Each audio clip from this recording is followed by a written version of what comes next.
At Havenwood Wildlife Rehabilitation Center, a young bobcat, rescued from the brink, was nearing the day he'd finally return to the forests of Oregon. Untamed and full of spirit, he'd spent months healing under expert care, his future pointing toward freedom. But everything changed the day a fragile, shivering white kitten arrived.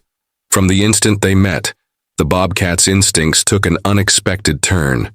Instead of retreating, he became the kitten's unwavering guardian.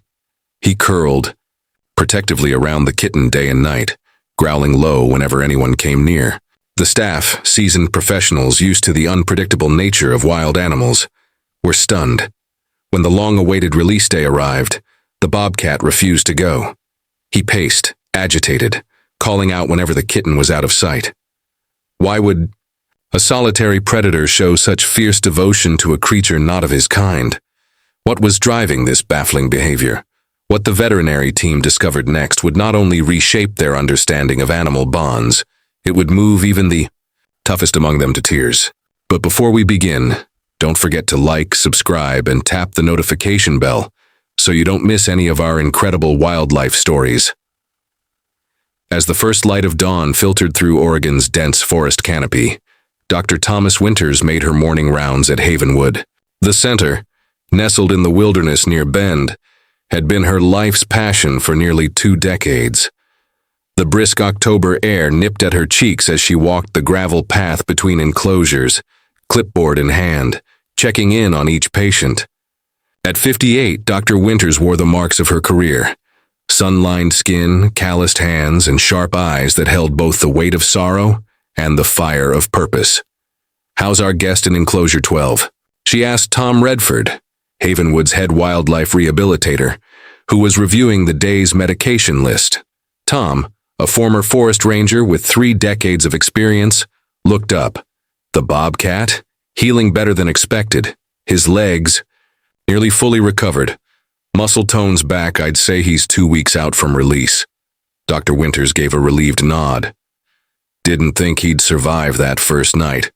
The bobcat, found 3 months prior by a hiker, had been caught in an illegal trap. The wound on his hind leg was deep, infected, and nearly fatal. Severely dehydrated and emaciated, he arrived barely clinging to life. The staff had named him Wilder, honoring both his fierce spirit and the Thoreau quote etched above the center's entrance: "In wildness is the preservation of the world." Wilder was about 2 years old, with tufted ears, a powerful frame, and russet fur streaked with black. Ideal camouflage in his forest home. Unlike some rescues that grew accustomed to their human caretakers, Wilder remained defiantly untamed, his amber eyes always alert and distrustful. "Still wild through and through," Tom had commented the week before. "Just how we want him." Wilder's recovery had followed all protocols: minimal human contact, naturalistic enclosures, and challenges that mirrored life in the wild. The aim was always the same: get them home. Dr. Winters noted Wilder's upcoming pre-release assessment and moved on to check the other 26 residents, from injured raptors to orphaned fawns, each on their own path to recovery. But that evening, everything shifted. Just after sunset, the phone rang. Dr. Melissa Jane, the on-call veterinarian, answered. "Havenwood Wildlife Rehab, Dr. Jane speaking." The voice was young and shaky. I found a kitten. He's really little. I think he's dying. The town clinic said to call you." Melissa sighed. Technically, domestic animals weren't their focus, but she couldn't turn away a creature in crisis. "Where are you?" "At your front gate. My dad drove me." "Bring him in. I'll meet you at reception." 15 minutes later, Melissa gently examined one of the tiniest kittens she'd ever seen in her 12 years of practice. A puff of white fur, barely the size of her palm, shivered beneath her touch. His breaths were raspy, each one a struggle. The girl who had brought him, 14-year-old Sophie Williams, stood nearby, face streaked with tears. "I found him under our porch. No sign of a mom. He's been crying all day." "How long has he been like this?" Melissa asked, pressing a stethoscope to the kitten's chest. "Just found him today, but he looked bad." Melissa's diagnosis was grim. Severely underweight, cold, and battling a respiratory infection, The kitten had likely been without his mother far too long. At maybe 3 weeks old, he should have still been nursing. "We'll do everything we can," Melissa reassured Sophie. After taking down her contact information and watching her say a tearful goodbye, Melissa brought the kitten into the treatment room. She placed him on a warming pad, administered fluids, and began a course of antibiotics tailored to his tiny frame. "We'll need bottle feeds every 2 hours, even overnight," she told Kayla Martinez, the newest staff member. Kayla, already mixing kitten formula, asked, "Does he have a name?" Melissa looked down at the trembling fluff. Sophie called him Snowflake. Kayla smiled. "It suits him. Snowflake it is." She gently stroked his tiny head. "You're safe now, little guy." Neither of them could have known that Snowflake would soon upend the center's entire routine. By sunrise, Snowflake was stable, though still fragile. Eleanor, arriving for her morning shift, raised an eyebrow at the kitten's presence but nodded in understanding. "Once he's stronger, we'll reach out to domestic rescues," she said. "Right now, he needs more care than they can give." Havenwood operated on strict species separation protocols. Mixing domestic and wild animals was discouraged, if not outright forbidden. Were kept strictly separated from domestic species to avoid disease transmission, habituation, or cross-species imprinting that could jeopardize their return to the wild.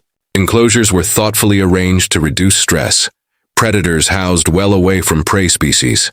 That's why what occurred during routine feeding rounds that afternoon left everyone baffled. Kayla was moving Snowflake's incubator through quiet corridor en route to the treatment wing when she passed near Wilder's enclosure. Typically, the Bobcat remained indifferent to human activity around him, but today, something changed. He lifted his head sharply, nostrils twitching, and rose to his feet with sudden alertness. Kayla paused, startled. Wilder approached the mesh front of his enclosure, posture tense but not aggressive. Instead of a growl or hunting crouch, he emitted a low, rhythmic churring sound, a vocalization bobcats generally reserve for their cubs. "Dr. Winters, Tom, you'll want to see this," Kayla called, her voice tinged with disbelief. Thomas arrived moments later, her expression shifting from routine focus to open astonishment. The bobcat was now pressed against the mesh, eyes locked on the kitten in Kayla's arms. "Back him away," Thomas instructed, motioning toward Snowflake. When Kayla complied, Wilder's behavior shifted immediately. He grew agitated, pacing the length of the fence line and letting out increasingly distressed calls. "Try bringing him close again," Tom said, watching intently. The moment Snowflake was brought near once more, Wilder calmed, sitting down and resuming his quiet vocalizations. "In all my years," Tom murmured, "I've never seen a bobcat respond like this. Not to another feline and especially not to a house cat." Thomas squinted at Wilder, reading his posture like a language. No stalking, no stillness, no raised hackles, she observed aloud. "He's not seeing Snowflake as prey. This behavior, it's protective." They stood in silence, unsettled by the intensity of Wilder's fixation. The bobcat remained pressed against the mesh, as near to the kitten as he could get. Finally, Thomas exhaled. "Whatever this is, we can't let it interfere with protocol. Move Snowflake as planned. We need to be cautious." Kayla gave a reluctant nod and carefully carried the kitten away. Behind her, a long, keening cry echoed from Wilder's enclosure, so mournful it made all three pause. That night, Snowflake's condition worsened. Despite aggressive antibiotic treatment, his breathing grew more labored, and his body temperature dropped. "I don't think he'll make it through the night," Melissa said quietly to Thomas as they sat together in the dim-lit clinic. Both had stayed past their shifts, unwilling to leave the fragile kitten alone. Thomas rubbed her temples, her voice heavy with defeat. "We've exhausted every option. He's just too weak." Before they could decide on next steps, Kayla rushed in, her face pale. "Wilder's still crying. He hasn't touched his food, and won't settle. He's been like this since we moved Snowflake." Thomas was about to brush the update aside when Melissa spoke again, slowly. "What if we try something different?" She met Thomas's eyes, knowing how unorthodox the idea sounded. What if we put Snowflake's incubator near Wilder's enclosure, close enough that he can see him? There's evidence in neonatal care, human and animal alike, that proximity to a nurturing presence can stabilize vitals. Thomas blinked, skeptical. You're not suggesting contact? Of course not, Melissa assured. Just visual and scent cues. It might calm them both. It's a palliative measure at best, but she let the sentence hang. Reluctantly, Thomas agreed. With multiple barriers in place and staff monitoring, Snowflake's incubator was carefully positioned outside Wilder's enclosure. The Bobcat responded immediately, pressing against the mesh and releasing a resonant, low-frequency purr that filled the space. The effect on Snowflake was nearly instantaneous.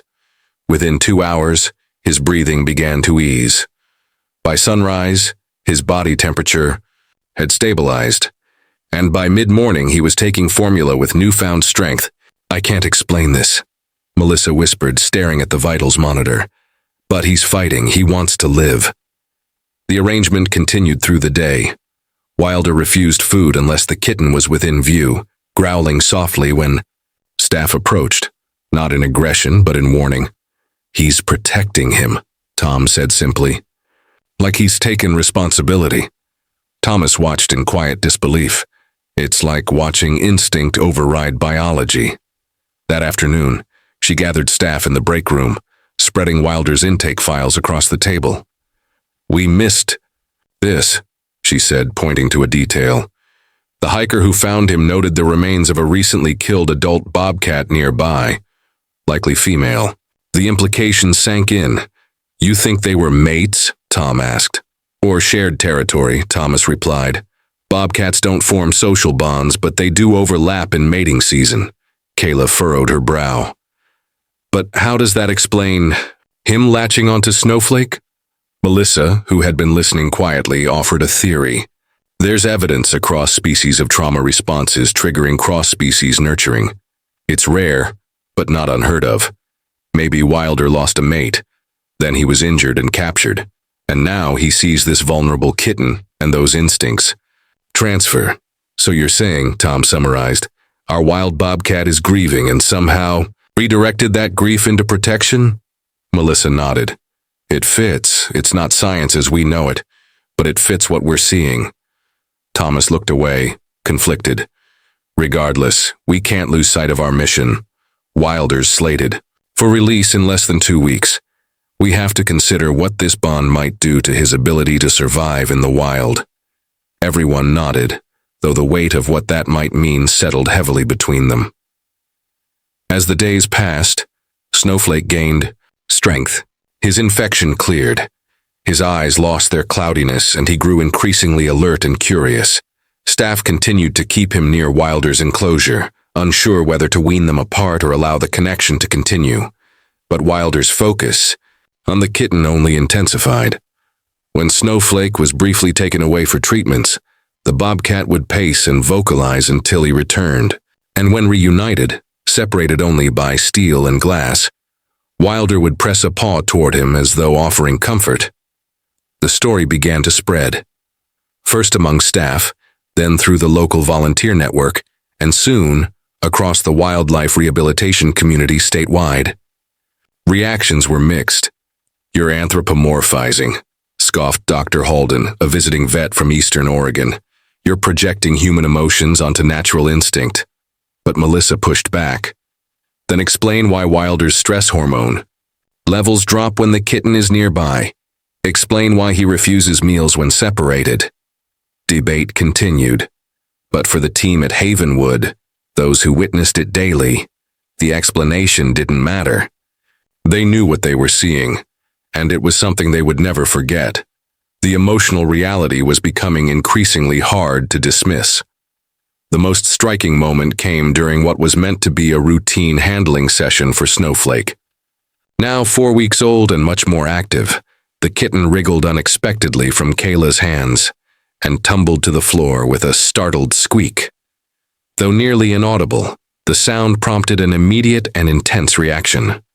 Wilder threw himself against the mesh of his enclosure with such force that the entire structure shuddered. His cry wasn't one of aggression. It was unmistakably a distress call, filled with urgency and concern. He only calmed once Kayla had retrieved Snowflake, confirmed he was unharmed, and returned him to his incubator. That night, Thomas remained in her office long after the center had quieted, the sounds of nocturnal animals echoing faintly from the surrounding enclosures. On her desk sat two files, Wilder's release documentation and Snowflake's pending transfer paperwork to Heart's Haven, a reputable cat rescue in Portland. Medically, both animals were progressing well. From a procedural standpoint, everything was on track. Yet a gnawing discomfort lingered beneath the surface of Thomas's thoughts. A knock on the door broke her concentration. Tom entered carrying 2 mugs of coffee, and the look of someone who shared the same unease. "Couldn't sleep either?" he asked, setting a mug beside her. Thomas accepted it gratefully. "I keep repeating that we're following protocol, that this is what's best for both of them. But in 30 years of wildlife work," Tom said, "I've never seen anything like this. Explain it or not, that bond is real." She tapped the folder marked Wilder. "We're 2 days out from his final assessment. He's physically ready. But emotionally?" Tom eased into the chair across from her. "I called Rafael Martinez today." Thomas raised a brow. Rafael, a former Havenwood staffer, now ran Wild Heart Rehabilitation Center, a sanctuary for wildlife deemed unfit for release. "His facility's full," Tom continued. "But he connected me with Lisa Townsend. She runs a licensed sanctuary just outside Sisters, 40 acres, specializes in unusual cases." "Unusual how?" Thomas asked, though she suspected the answer. "Predators with unique behavioral needs. Trauma, attachment complications. She has space, and more importantly, she's open to taking them both." Thomas sat quietly, professional duty pressing against something more personal. "We can't make choices based on emotion, Tom." "I know," he replied gently. "But we can make decisions based on what gives each animal the best chance at a meaningful life. For Wilder, maybe that means something different than what we planned." Release day arrived clear and cold. A brisk wind carried the scent of pine through the center as preparations were finalized. The transport crate sat beside Wilder's enclosure, ready for the journey to a protected forest zone, selected for its low human activity and rich prey base. Eleanor, Tom, Kayla, and Melissa reviewed the logistics with practiced focus. No one mentioned Snowflake, who remained tucked away in the treatment room. "Let's proceed," Thomas finally said, checking the clock. The plan was simple. Tranquilize Wilder with a mild sedative, transfer him to the crate, and begin the 2-hour drive. He'd be fully alert by the time of release. Tom prepped the dart. Melissa gathered monitoring equipment, and Kayla positioned herself to assist. The initial steps went smoothly. The sedative took hold, and Wilder became still. But as the team moved in to transfer him, a faint cry rang out from the building. A high-pitched mew. Snowflake. Though in a closed room far away, the kitten had begun calling. Even in his drugged state, Wilder stirred. His ears pricked. He tried to rise. "He's resisting the sedative," Melissa said, alarmed. "We need to move now." The team worked quickly, getting him into the crate, but the Bobcat was growing increasingly agitated. He clawed at the door and let out plaintive calls, matching Snowflake's in rhythm and tone. Thomas watched, her resolve cracking. This wasn't recovery behavior, it was mourning. "Wait," she said abruptly. "Tom, call Lisa Townsend." Tom froze. "You're postponing the release?" "I'm reassessing all options," she said, though they both knew what it meant. That afternoon, Lisa Townsend arrived, a weathered woman in her 60s with steady eyes and 4 decades of field experience. She read both files with calm precision. "I'd like to see them together," she said. "Not directly, just proximity." Snowflake's incubator was once again placed near Wilder's enclosure. Fully recovered from sedation, the Bobcat approached and resumed his familiar protective stance. For more than an hour, Lisa watched in silence, taking minimal notes but observing with keen intensity. "In my professional opinion," she said at last, "this is a legitimate interspecies bond. Wilder has formed an alloparental attachment. He's adopted the kitten. Can he still be released?" Thomas asked, though she already sensed the answer. Lisa shook her head. "I wouldn't advise it. The emotional distress of separation would likely impair his ability to reintegrate. He may avoid hunting, seek human contact, or roam in search of the kitten. This isn't sentimentality. This is trauma-informed care." Thomas felt the burden. "Responsibility shift. And you can take them both?" "I can," Lisa confirmed. "He'll have nearly an acre of forested space, hunting enrichment, and shelter. Snowflake will have safe indoor access and social exposure. Their welfare won't just be preserved, it will thrive." Logistics filled the next hour: transport, permits, medical transfers, and plans for future educational outreach. That evening, Thomas sat quietly beside Wilder's enclosure, where he lay pressed against the mesh closest to where Snowflake's incubator had once sat. "This wasn't the path any of us expected," she murmured. "But maybe it's the one you were always meant to walk." 2 weeks later, after every box was checked and every paper signed, the Havenwood team accompanied both animals to Wildart. The sanctuary, nestled in the ponderosa pines near Sisters, balanced the safety of captivity with the soul of the wild. Lisa oversaw the introductions with quiet confidence. Wilder explored his new territory while Snowflake remained in a nearby protective carrier. "We'll move slowly," she said, "but I don't anticipate problems." By sunset, both animals had settled. Before the team departed, Lisa offered them one final moment. Under careful supervision, she placed the now 6-week-old Snowflake into Wilder's main enclosure. The Bobcat approached slowly, sniffed the kitten with intense focus, then began grooming him with deliberate gentleness. Snowflake, unfazed, curled into Wilder's side, a small white tuft against his muscular frame. The Bobcat circled, then lay around him, draping one paw protectively over the kitten. Even Eleanor, the consummate scientist, blinked back tears. "Sometimes," Lisa said softly, "our job isn't just returning animals to the wild. Sometimes it's recognizing when they've already found what they were searching for." 6 months later, a package arrived for Thomas from Wildheart Rehabilitation Center. Inside was a carefully bound photo album and a handwritten letter from Lisa, offering an update on Wilder and Snowflake. The album told their story in images. Wilder stretched across a sunlit platform with Snowflake curled beside him, the two cats investigating an enrichment puzzle together. The Bobcat watching with solemn focus as the now adolescent domestic cat practiced his pounce in the autumn leaves. The final page held a clipped article from the Oregonian, headlined "Unlikely." Family: the Bobcat who adopted a kitten. The piece had garnered national attention, spotlighting both rehabilitation centers and sparking broader awareness about the devastating effects of illegal trapping on native wildlife. Lisa's letter described the way visitors often fell silent when observing the pair, how something in the quiet presence of the animals moved people more deeply than any lecture or exhibit.